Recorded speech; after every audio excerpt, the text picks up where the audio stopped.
بسم الله الرحمن الرحيم. اللهم صل وسلم وبارك على سيدنا محمد. ان شاء الله هنعمل وصفه جميله جدا النهارده وبسيطه واقتصاديه. هنعمل طريقه اللبن المكثف المحلي.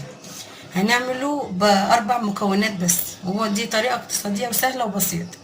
طبعا احنا بنشتري العلبه غاليه جدا، فاحنا لما نعمله بالطريقه دي هتدخليه في كل الوصفات بتاعتك وسهل جدا. مكونات: معايا كوبايه حليب بودر، معايا كوبايه سكر بودر، معايا نص كوبايه ميه، معايا 4 معالق زبده او سمنه بلدي. هناخد كل المكونات دي هنحطها بقى في الخلاط او في الكبه ونضربها ضربه كويسه. هحط في الكبه كده، هحط كوبايه السكر البودر،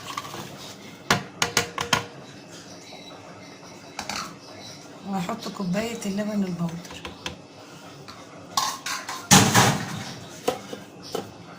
ونص كوبايه الميه، بس يا ريت الميه تكون دافيه. كده حطيت نص كوبايه ميه دافيه، لازم تكون الميه دافيه عشان الزبده تسيح معايا. واحط الزبده معايا تكون معلقتين كبار او 3 معالق، وهضربهم ضربه كويسه كده بالكبه بتاعتي.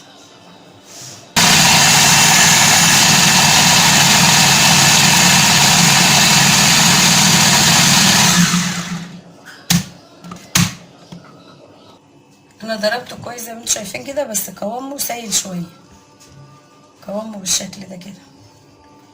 طبعا هو دلوقتي سايل عشان الميه الدافيه اللي انا حطيتها. لما بنسيبه بقى في التلاجة، نحط برطمان كده ونسيبه في التلاجة بيتقل معانا. هو كده سايل اهو، بس هو ده القوام كويس يعني. انا فضلت اضرب فيه في الكبه لحد ما السكر داب معايا وكله اتضرب في بعضه واتخلط بالشكل الجميل ده. فانا دلوقتي معايا برطمان هحط الخليط بتاعي فيه.